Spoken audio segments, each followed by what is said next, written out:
Welcome to the Root of It All podcast with Tree, your human behavior expert. Did you ever wonder why you have the behaviors that you have or how to change them? Did you ever wonder about different people in different industries and what made them good at what they do? Well, this is the podcast for you. You're learning all about human behavior from the experts. So cozy up, go for a walk, or go for that drive that you've always wanted to, and get ready to learn. Learn about you, learn about others, because us as humans, we are the funniest creatures on this planet. So let's learn together. All right, hello everybody, and welcome to another episode of the Root of It All podcast with Tree. And today I have an awesome guest, and I can't wait for you to meet him. We've known each other for many years, actually, and we've had fun in San Diego and all kinds of good stuff we're going to get into. So without further ado, this is Michael Glowacki, and he is the owner of Lacrosse Hypnosis. He physically resides in Wisconsin, but he does all of his services online, which is great for people in flexibility. So welcome. Thank you.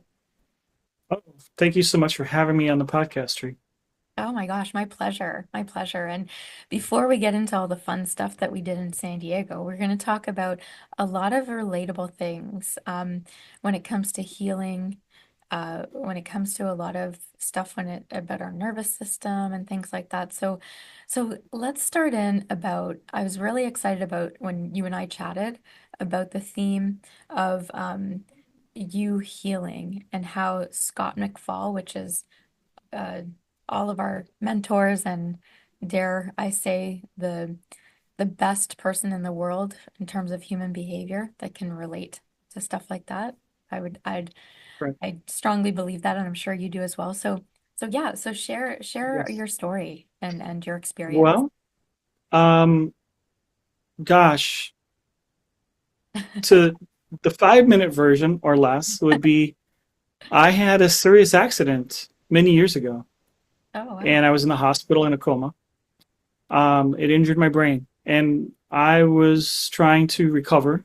Um, about, let's say, about 13 years later, I discovered self hypnosis was a possible way to relieve chronic migraines I was having daily. And these debilitating migraines prevented me from working. Um, I called around, and we had phone books then. So I called around, I know. right? And a lot of the hypnotists either didn't want to work, or one was even just for the first session wanted $250, and this was, as I said, like 20 years ago. Wow. Yeah. Um, That'd be almost like so long ago. $500 today. Yeah, like $500 just to see if she would be able to help me. And I was like, okay, that's a big barrier. Yeah. So I was like, okay, maybe there's a option I can't afford. And fortunately, we did have the internet then, so I started looking, and I found out that there's self hypnosis books in the library. Now, I don't recommend this because it's hard to learn hypnosis from a book. In fact, what I did was I went to my doctor and I asked my doctor if it would be something I could do because I was on medication and everything. And he said, sure, it couldn't hurt. He knew me really well, great doctor. And um, so, I found the book and I followed the directions. And fortunately, I must have a talent for hypnosis because I was able to follow the directions and change the pain, just move it around. And basically, it inspired a desire to find solutions. And since I had this initial experience that was positive, um, I, kept practicing. Working out repetition is always a major part of learning and growing. And I want to kind of unpack a little bit because I love this, the fact that um, you are very solution based And so Mm. here you were just in a lot of pain and discomfort and which n- oh my gosh, like you were in a coma. So I don't want to gloss over that. Like because it's like Okay, you because I know that you've done a ton of work on yourself. So it's like it's easier sure. for easier for you to talk about. And so I just want to point out the people that are listening to this, just how, if you're just listening to it and you're not actually seeing Michael, that how calm and relaxed he is. Even you can see his face and he's just very humbled. And so listening to him speak is one thing, but seeing you as well as another. So I encourage people to hop over to YouTube and to watch this as well to get the full sort of gamut of the healing of what is possible when it comes to hypnosis.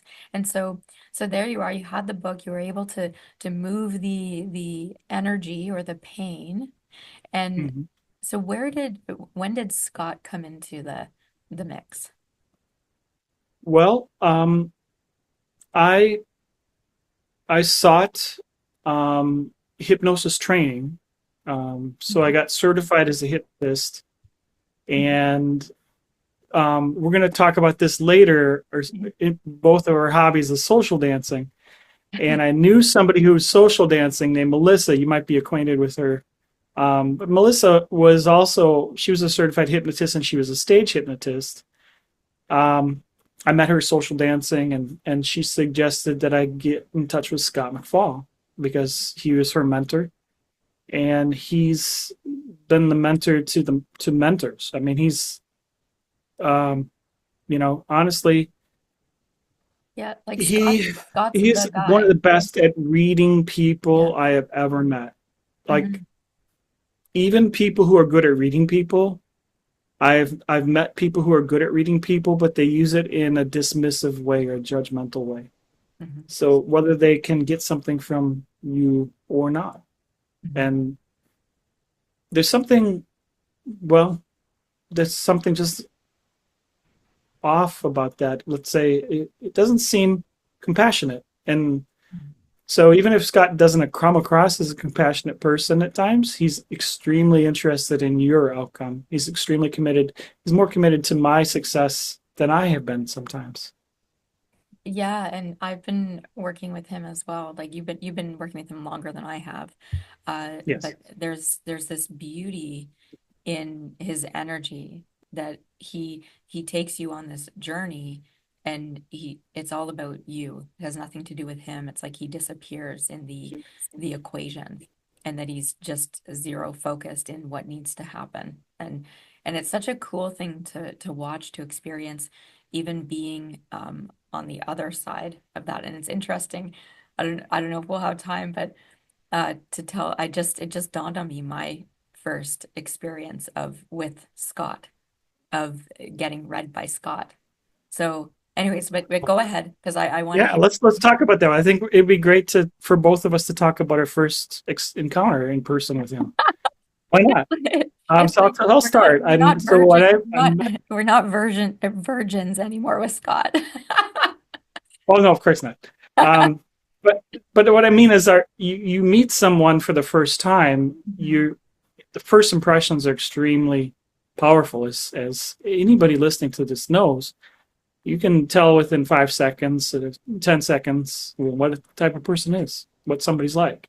Yeah. Um, and honestly, I had so many stories before I went to go see Scott from Melissa and from her brother. Um, Quinn and Melissa were hypnotists, and they were very really positive about Scott. But not only that, they also told me stories that had me a little nervous, like very very nervous, So like what stories. so how did he help you heal? Like what?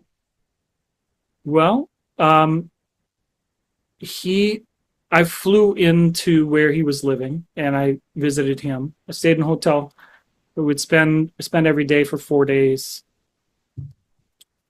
working together, working on anything from like meeting his past clients, you know, me demonstrating my skills with the past client who obviously was already, you know, already successful with her project. And our clients, when they get through all of the different training, a lot of them want to hang around and help out. And so they help students out, by Well, being the subjects. and But what was helping me with healing with Scott wasn't exactly in the first meeting, hey, although he Mike, did understand everything about me. awesome. And I just want to interject when you talk it like when you're talking about that the students hang around and then they help out with like other students and stuff like that. And that's even true now of our community. And so I want everybody to know that anybody that is coming into the Master Hypnotist Society, or any of the trainers within there, that that's part of our community still, right? So how many years ago was that? The year I met him was 2006. Okay, So yep. I was talking to him in 2005, getting started with mentorship, and I flew in to see him in 2006. Cool. And Michael, he only looks like he's about 34. So what, you were like 10 years old when that happened? I'm kidding. Yeah, that's actually, we were talking about healing. I'd like to circle back to that. Yeah, yeah, go ahead. Go So, ahead. um, so Scott helped me to heal by helping me focus on my outcome, clarifying that so we were in alignment, and then because we're both headed in the same direction toward my outcome, he he explained all this later after the fact, so I would understand what he was doing. But I changed because he knew when he needed to frustrate my requests or desire. So I would mature through dependence or trying to assert my independence and mature into being able to work as part of a very cohesive and successful team. Awesome. And that's how you and I know each other, is because we're part of that same team. Yeah. Yeah, and community. And how, so when you look back at that learning, right, and that experience that you went through, how Mm-hmm. has that changed what you're doing right now in your life? So that was like almost 20 years ago, Right. um, when you had that experience, right? So that literally put you on a trajectory of maybe changing a career or changing things. Like how did that Well, pivot you? at the beginning, even though I had my basic certification and I got extensive advanced training in hypnosis before I heard of or met Scott. Um, that training didn't really teach me much about running an office, having a business, because like chiropractors or dentists, hypnotists are running their own business. They're running their own office, and they're the boss and the owner and the bottle washer at the very beginning, Yeah. answering their own phones. Yeah. And then, the goal is to grow the business into the point where you have staff or, other people in the office working there. That is, it's part of a progression. You mentioned that. So, the question, I'm going to restate the question to make sure I have it fresh, is that how did how did Scott help me do that?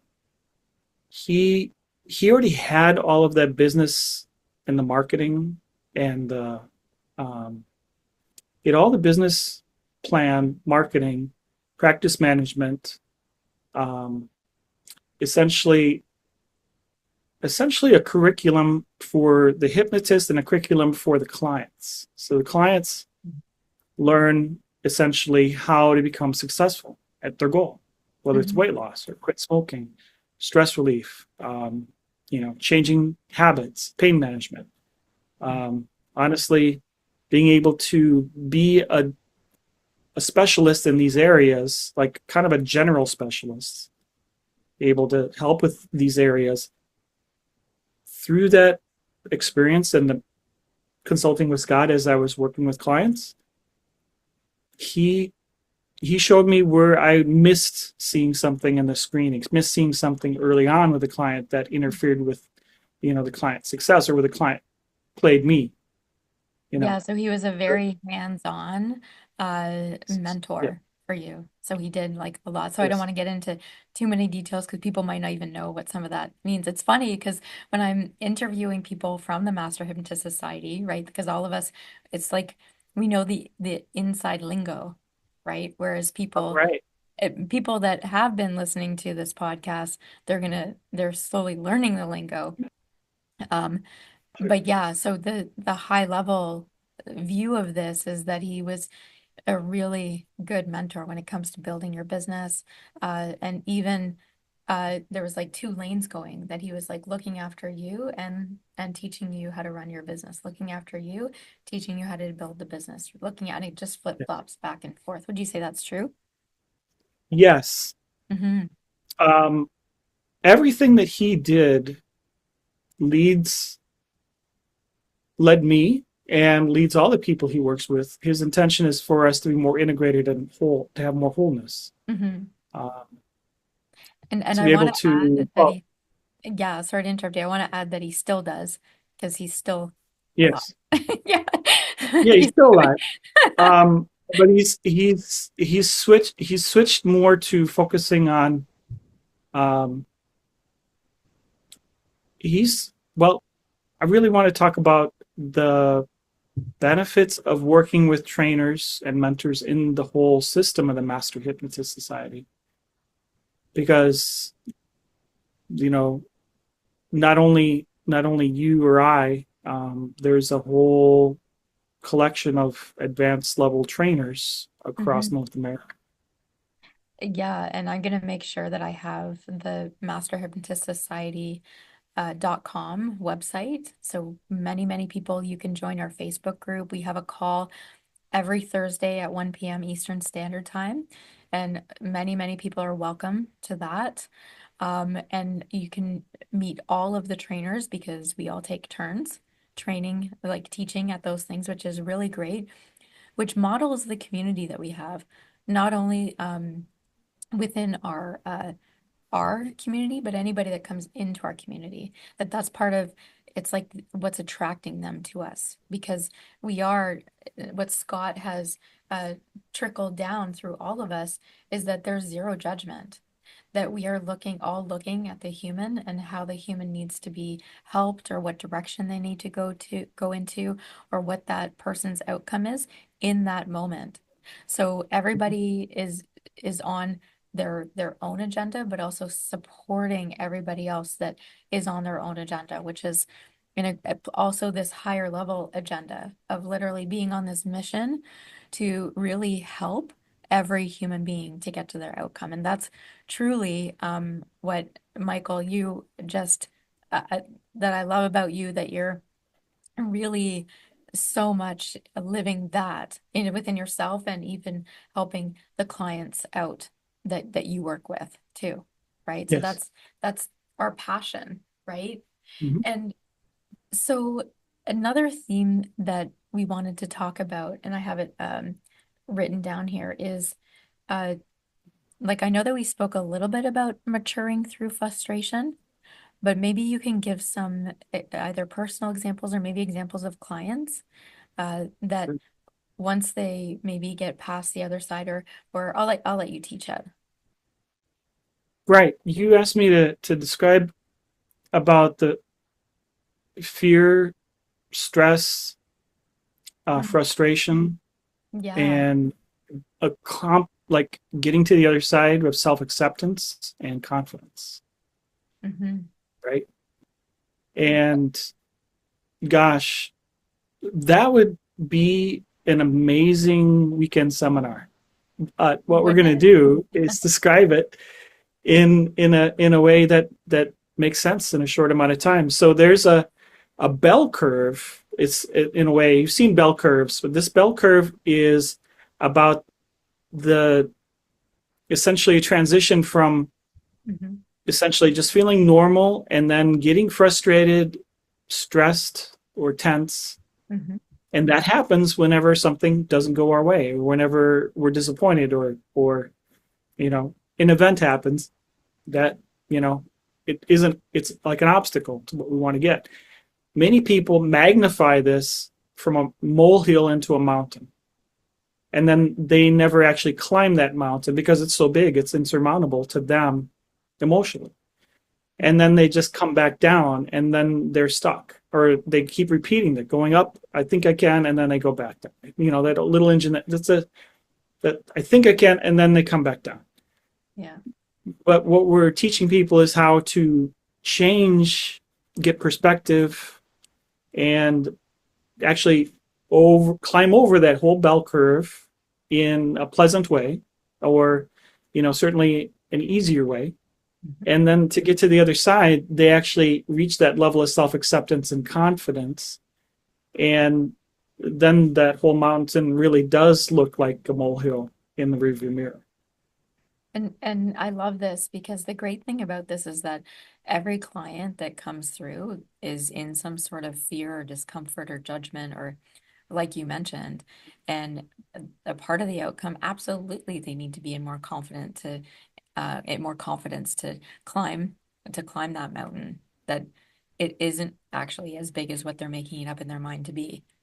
And the Right. cool thing that I really love about hypnosis is that um, all of us as human beings, we make up all kinds of crazy crap in our mind, right? That's what we do all day long, literally.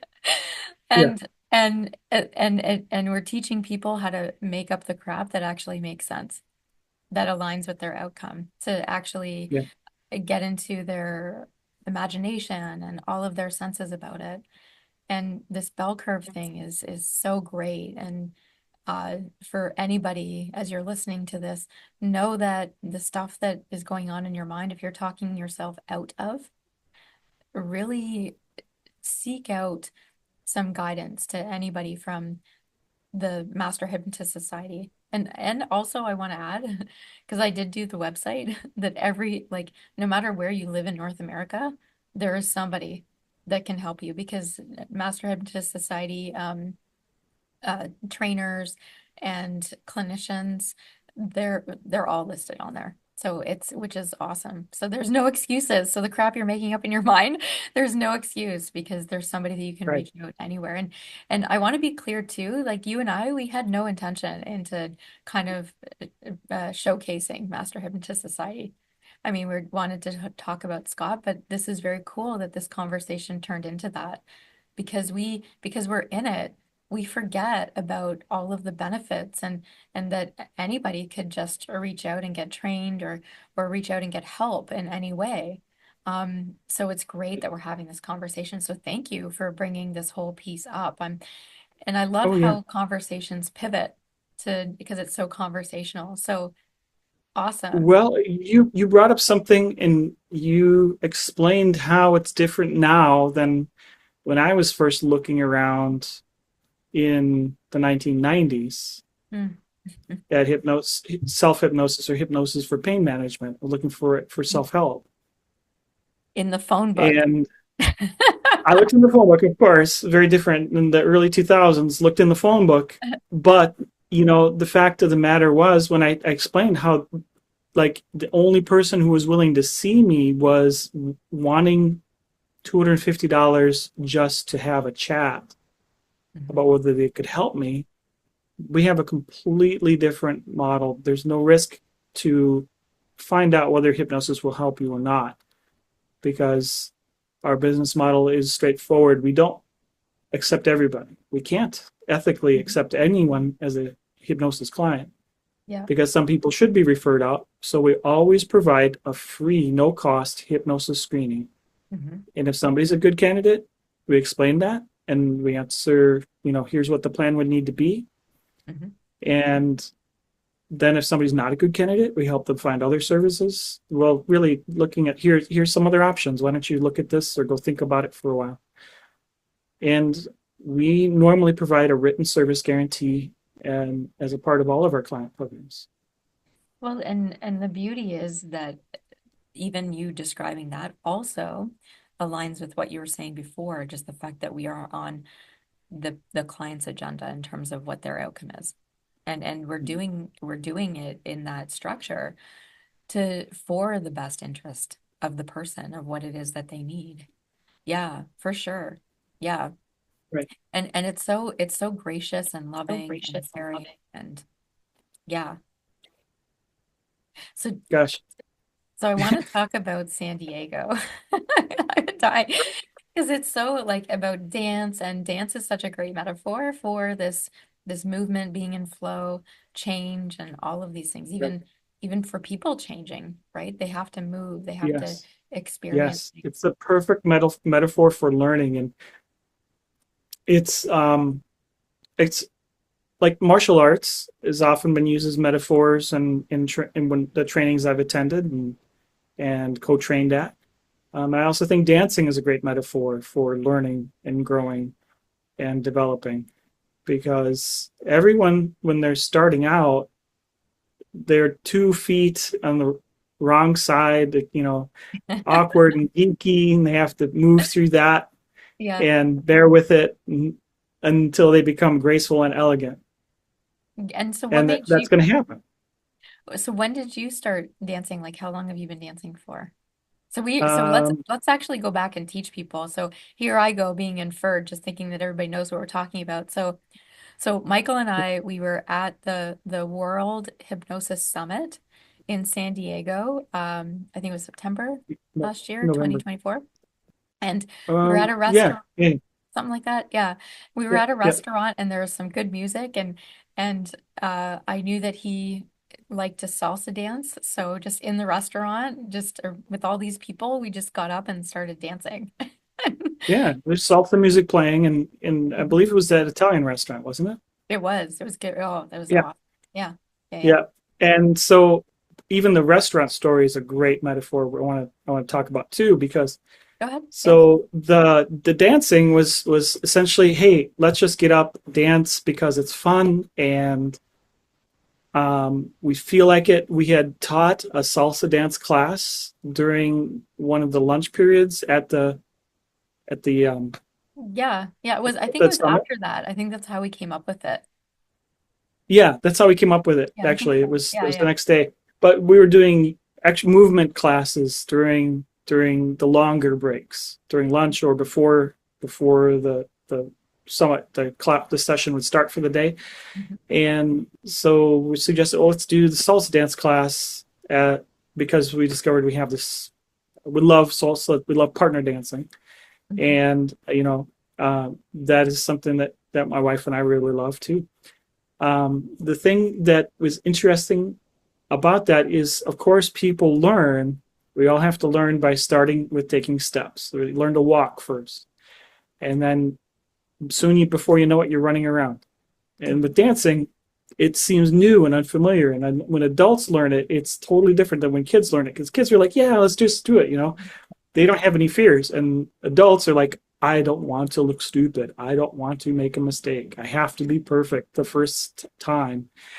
And that's not really possible.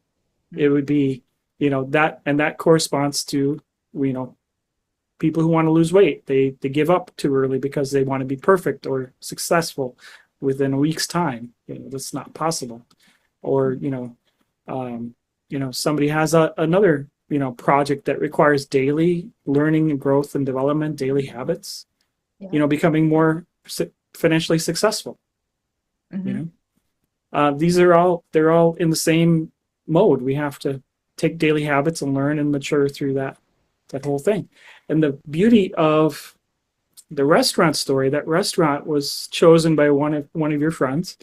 Hmm. And the cool thing was it was recommended to her by a family member. Hmm. When we said, "Oh yeah, we want to go to this restaurant," the people who live in the area said, "Oh no, that's a bad neighborhood. I don't want to go there." Hmm. It's in a barrio, so that's like in San Diego. That's like that's like the name for the bad neighborhood. Hmm. And there's lots of those in a big city. But we take ride share over there. We get there, and this beautiful restaurant. The Italian man who owns the restaurant is incredibly charming and welcoming, and the food was blow your mind, unbelievably good. And I'll Like actually, we took a everything. bunch of pictures, so I'll actually share the pictures in the show Yeah, notes and stuff. yeah, Yeah. Yeah. right, right. And entrusting. trusting your intuition or your unconscious mind in some of the decisions. So we're like looking at the menu. We don't know. Oh, okay, so there's this flan, rose, or some kind of savory flan. It wasn't. It was in the appetizer menu. Yeah. So I said, oh, why don't we get that? And we're like, okay, I'm kind of skeptical. That was like the hit. Everybody was just Yeah. like Everybody. had to taste it. There are 20 people at the table. Everyone had to have a bite because it was so amazingly good. And that's just an example of just not worry about being perfect or making a mistake, and trust your intuition. If it's like, okay, and a lot of times these risks that you take pay off extremely well. Absolutely. Like even when you look at a dance, that it is really trusting your intuition because you're moving. And I also want to say, like, when people are couples dancing, it's like it's this, it makes it more intimate. Like a very good friend of mine, she's almost like a mom to me, actually. And I call her name's Judy, and I call her Mama Judes. And she's 82 years old, and she goes out dancing about twice a week. Yeah. And she like yeah like legit like and she loves like live bands, and they're like they play older music, and they do kind of a little bit of swing dancing, sometimes a little bit of salsa, but it's always like partner dancing. So it's so important that us as human beings, that as we're connecting with people, even as we get older, that it helps with feeling, to let go of the feeling of being lonely. It gives you like this energy boost of connecting with people, connecting with vibration, which is music. And Mhm. it's such a most amazing thing. And I want to share just a really short story. Like, I went to a hot yoga class on Sunday. So today's Tuesday, but so on Sunday.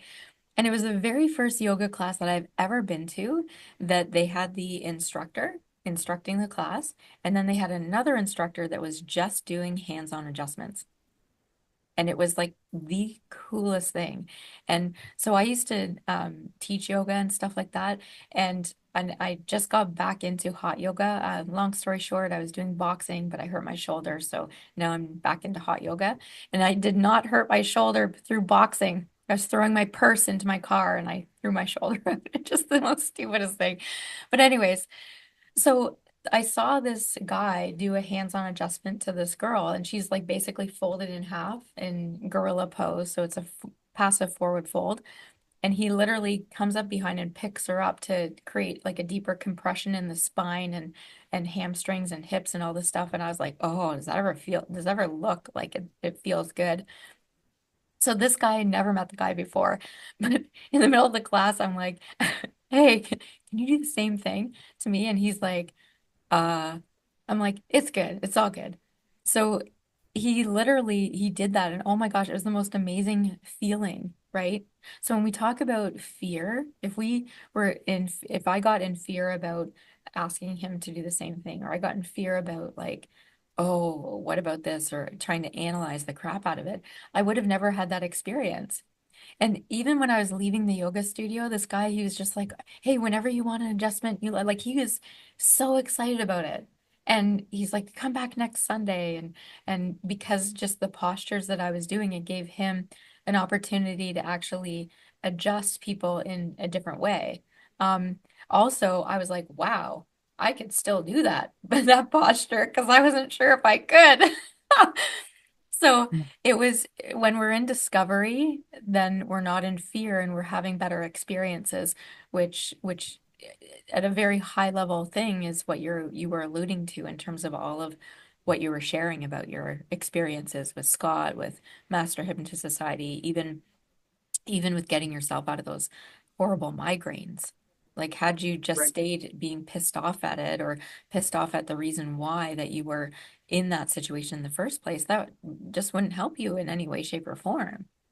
But it's more about going Oh yeah. forward. Yeah. Right.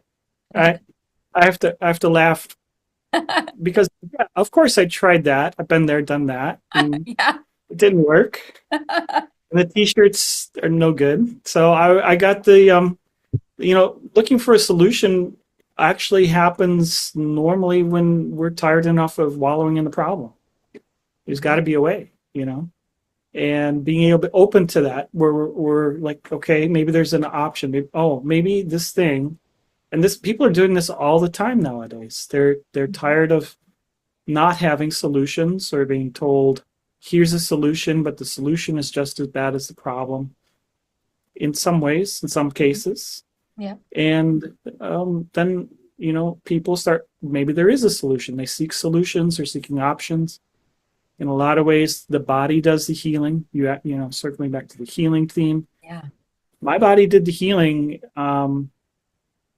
And, I told you before in the pre show, the interesting thing, I was on a lot of prescription medications, pretty strong medications with a lot of side effects. And through, consulting with my doctor, um, the doctors over the years, I don't have dilemmas.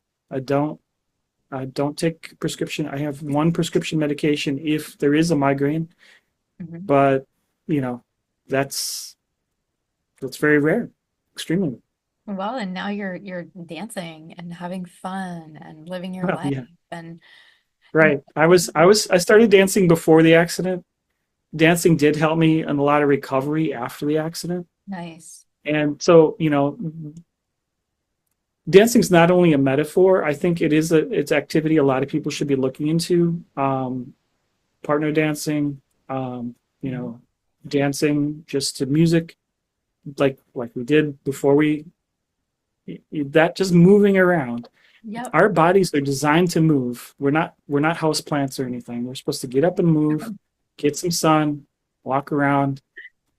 I noticed that chasing a goal, chasing anything really, chasing a frisbee or chasing a ball, chasing a goal orients you and gets people into like a better space.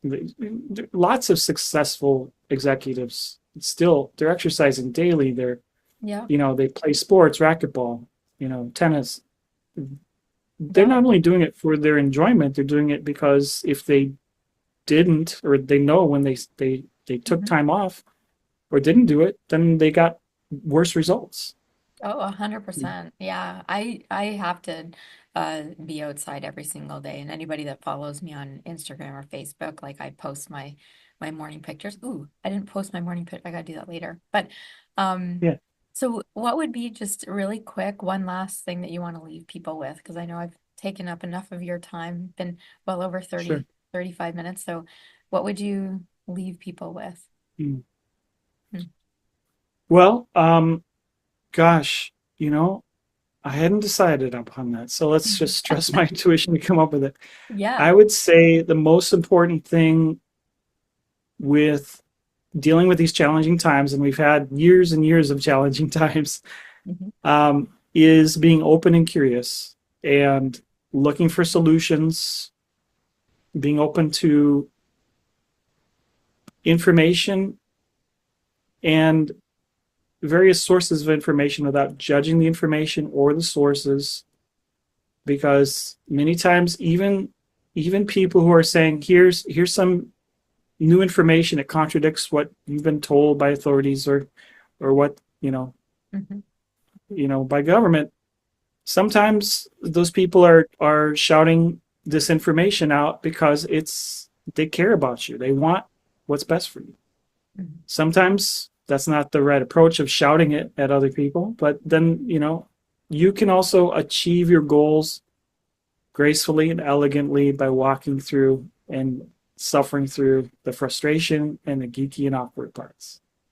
Yeah, I love that. I love that and sprinkling intuition and trusting and I know like I with a lot of clients there are so many people they'll hear things from their family or loved ones like what you were mentioning about being shouted at or whatever and it's literally those people they're in their own fear. They love you so Yeah, much that they're literally in their own fear and has nothing to do with you. So I love that you brought that piece up because it's so important. I think so many people do need to hear that. So thank you for bringing that up. And thank you for right. being on the podcast. I can't wait for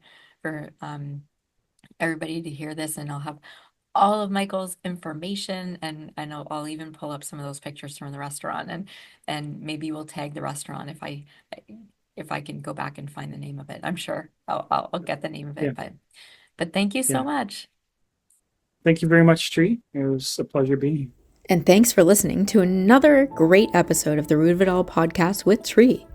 So if you want to check us out on Instagram or Facebook, you can go to Business Growth Results on either of those platforms, or you can even go to businessgrowthresults.com if you have a suggested topic or theme, or you want to get a free hypnosis download. So we'll talk to you soon. Till next time, see you later.